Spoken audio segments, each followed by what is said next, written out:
दोस्तों, Benjamin Franklin का एक सुप्रसिद्ध कोट है, be aware of a little expenses, a small leak will sink a great ship. इसका मतलब होता है जैसे एक बड़े जहाज को डुबोने के लिए एक छिद्र भी काफी होता है, उतने ही इंपॉर्टेंट होते हैं छोटे छोटे एक्सपेंसेस, उन्हें ध्यान में लेना बहुत जरूरी है। तो दोस्तों, मैं संदीप जोशी आप सभी लोगों का स्वागत करता हूं आपके अपने यूट्यूब चैनल मार्केट गुरु फाइनेंशियल ट्रेनिंग सेंटर पे। और आज इस वीडियो में हम म्यूचुअल फंड के अंदर एक्सपेंस रेशो का इंपॉर्टेंस समझते हैं। दोस्तों, जैसे इसके पहले के वीडियोस में भी हमने चर्चा की है, म्यूचुअल फंड एक ट्रस्ट है इंडिया के अंदर, और इस ट्रस्ट के अंदर एएमसी को फॉर्म किया जाता है, असेट मैनेजमेंट कंपनी को, जो कि आपके मेरे इन्वेस्टमेंट को मैनेज करती है। अब ध्यान दीजिए, इस इन्वेस्टमेंट को मैनेज करने के लिए एएमसी को खर्चे उठाने पड़ते हैं। जैसे जो लोग उसके अंदर काम कर रहे हैं उनकी सैलरी है, ऑफिस के एक्सपेंसेस है, इन्वेस्टमेंट मैनेजमेंट और एडवाइजरी फीस जिसे नाम दिया गया है। तो दोस्तों, ये खर्चे कहां से उठाएगा म्यूचुअल फंड? अल्टीमेटली इन खर्चों को म्यूचुअल फंड हम जो इन्वेस्टमेंट कर रहे हैं उसमें से जो रिटर्न होगा उसमें से ही माइनस करेगा। दोस्तों, इसे ही टोटल एक्सपेंसेस रेशो कहा जाता है। देखिए, total expenses ratio in short जो टोटल खर्चे किए गए हैं उन्हें एलोकेट करेगा mutual fund asset under management पे। ईयूएम का मतलब होता है हमने जो इन्वेस्टमेंट किया है उसके ऊपर। तो फॉर्मूला बड़ा सिंपल है, टोटल फंड कॉस्ट मतलब जो कि टोटल एक्सपेंसेस उसके लिए लग रहे हैं उस फंड को मैनेज करने के लिए, उस स्कीम को मैनेज करने के लिए, divided by total fund asset, इसका मतलब असेट अंडर मैनेजमेंट एयूएम। तो दोस्तों, म्यूचुअल फंड के अंदर भी एक्सपेंस रेशो का बहुत ज्यादा महत्व होता है। किस तरह से एक्सपेंस रेशो वर्कआउट होता है हम उसे देखते हैं। सेबी के जरिए जो कुछ गाइडलाइन दी गई है एक्सपेंस रेशो के बारे में, उसके बारे में थोड़ा समझ लेते हैं। देखिए, सेबी ने मैक्सिमम एक्सपेंस रेशो के बारे में गाइडलाइन दी है, मतलब सीलिंग लिमिट्स सेबी ने पहले से सेट करके दी है। म्यूचुअल फंड उसके अंदर या वहां तक एक्सपेंस रेशो चार्ज कर सकता है, एक्सपेंस रेशो हो सकता है, एक्सपेंसेस लगा सकता है। तो देखिए दोस्तों, दो टाइप यहां सेग्रीगेट किए गए हैं, इक्विटी और डेट। अब उसमें किया क्या है कि फंड का एयूएम जिस तरह का होगा उस तरह का स्लैब उसके लिए एप्लीकेबल होगा। जैसे 500 करोड़ तक अगर किसी स्कीम का एयूएम है म्यूचुअल फंड के, तो टोटल एक्सपेंस रेशो इक्विटी के लिए होगा, इक्विटी कैटेगरी के लिए होगा 2.25%, और वही डेट कैटेगरी के लिए हुआ 2%। इसके अलावा उसके आगे 250 करोड़ के लिए, उसके आगे अगर 250 करोड़ एयूएम बढ़ जाता है तो 2% इक्विटी स्कीम के लिए टोटल एक्सपेंस रेशो होगा और डेट के लिए होगा 1.75। फिर उसके आगे 1250 करोड़ के लिए अगर एयूएम होता है, बढ़ता है, तो 1.75% इक्विटी के लिए और 1.50% डेट के लिए। इसके अलावा दोस्तों, उसके आगे 3000 करोड़ के लिए 1.60% टोटल एक्सपेंस रेशो इक्विटी के लिए और 1.35% डेट के लिए। उसके आगे 5000 करोड़ के लिए अगर एयूएम बढ़ जाता है, उस स्कीम का एयूएम होता है, तो 1.50% होगा इक्विटी के लिए और 1.25% होगा डेट के लिए।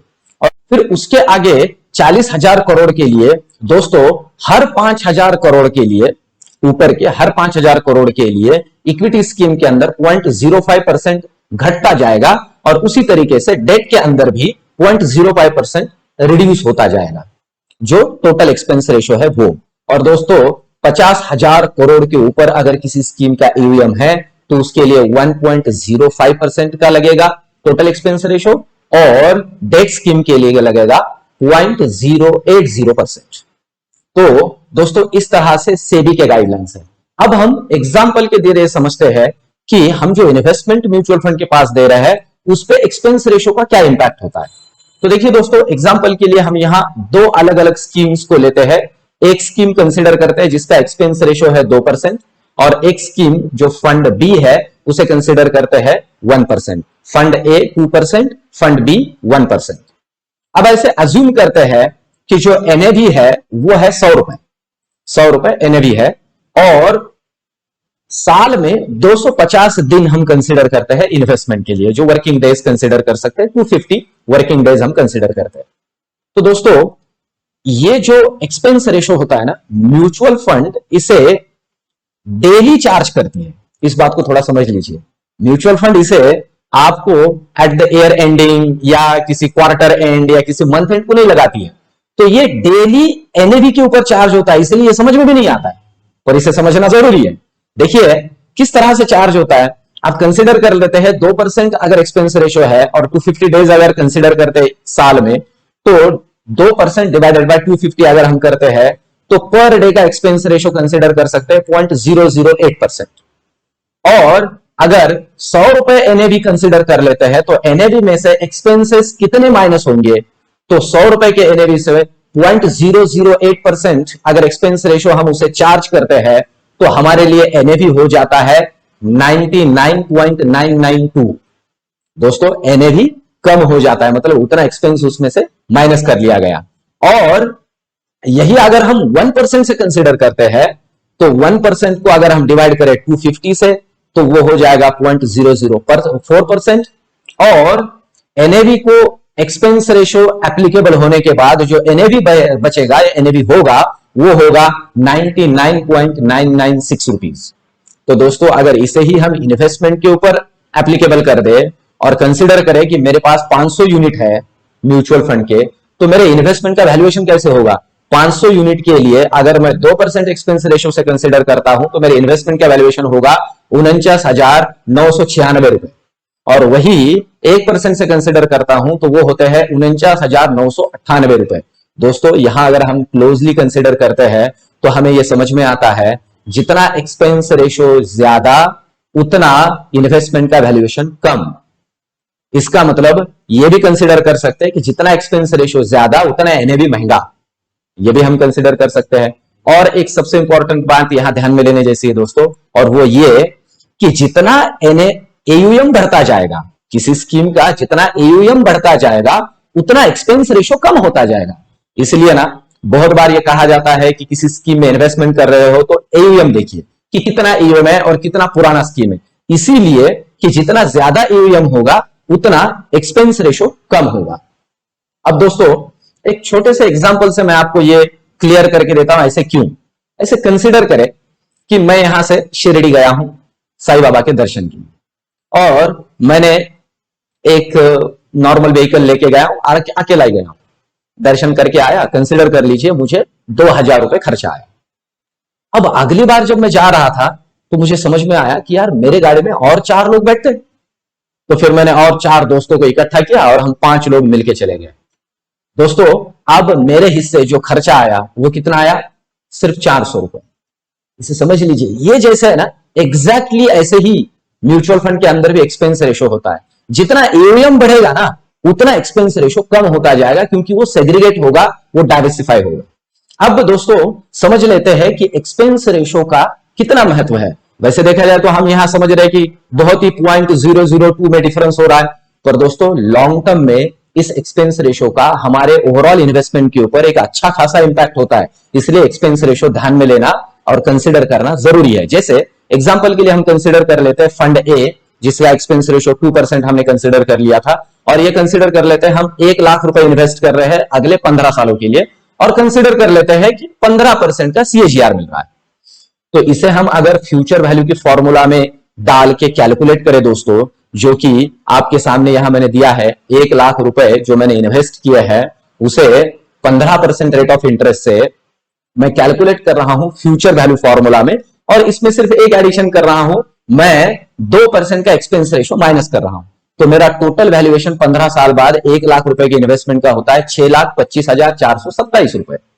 और वही अगर मैं फंड बी कंसिडर करता हूं जिसमें 1% का एक्सपेंस रेशियो है, तो दोस्तों देखिए डिफरेंस कितना हो जाता है। इसे ही अगर मैं 15 साल के लिए 1% एक्सपेंस रेशियो को एलोकेट करके कैलकुलेट करता हूं 15% रेट सीएजीआर से, तो मुझे उसका रिटर्न मिलता है 7,13,793 रुपए। दोस्तों अगर हम ओवरऑल इन्वेस्टमेंट में इसका इंपैक्ट कंसिडर कर लेते हैं तो वो बहुत बड़ा होता है। इसलिए छोटा एक्सपेंस रेशियो भी बहुत ज्यादा महत्व रखता है। दोस्तों इसके अलावा अलग अलग जो स्कीम्स होते हैं उनके एक्सपेंस रेशियो आप खुद भी जांच सकते हो, आप खुद भी देख सकते हो कि किस स्कीम का एक्सपेंस रेशियो कितना है। उसके लिए बहुत सिंपल सा तरीका मैं आपको बताता हूं, बहुत ज्यादा कुछ तामझाम की जरूरत नहीं है। सीधे से गूगल पे चले जाइए, जो भी स्कीम आप सेलेक्ट करना चाहते हो उस स्कीम को गूगल पे डाल दीजिए कि सो एंड सो स्कीम का एक्सपेंस रेशो और एंटर कर दीजिए। मोस्ट प्रोबेबली एमफी इंडिया का वेबसाइट या मनी कंट्रोल, इस तरह के जो थोड़े जिन्हें हम ट्रस्ट वर्दी वेबसाइट्स कह सकते हैं, इनके ऊपर जाके आप कंसीडर कर देख लीजिए कि कितना एक्सपेंस रेशो है। अगर एक्सपेंस रेशो सेम कैटेगरी में अगर दूसरे किसी स्कीम का, दो स्कीम अगर आप कंपेयर कर रहे हो और ए और बी में जैसे दूसरे किसी स्कीम का थोड़ा कम है, तो वो स्कीम दोस्तों मैटर करती है। पर सिर्फ एक्सपेंस रेशो ही स्कीम को सिलेक्ट करने का एक माध्यम नहीं होता है दोस्तों, फंड मैनेजर की परफॉर्मेंस भी होती है। तो दोस्तों इसी तरीके से मेरे साथ इस YouTube चैनल पे बने रहिए। इसके आगे मैं आपको एक्सपेंस रेशो के पॉइंट ऑफ व्यू से और ओवरऑल रिटर्न के पॉइंट ऑफ व्यू से अभी कौन से अच्छे स्कीम्स है जिन्हें आप कंसिडर कर सकते हो इक्विटी और डेट कैटेगरी में, इसके भी वीडियो मैं आपके लिए लेके आ रहा हूं। तो दोस्तों इसके अलावा आपसे और एक विनती है, इस चैनल को सब्सक्राइब कीजिए, आपके दोस्तों को, परिजनों को इसे शेयर कीजिए और डिस्क्रिप्शन बॉक्स के अंदर नीचे कमेंट कीजिए कि आपको इसके बारे में, इस वीडियो के बारे में क्या लगा, और यह भी कमेंट कीजिए कि आपको और ऐसे कौन कौन से वीडियोस आप चाहते हो म्यूचुअल फंड के रिगार्डिंग। तो दोस्तों मेरे साथ बने रहिए, मिलते हैं अगले वीडियो में, तब तक के लिए धन्यवाद।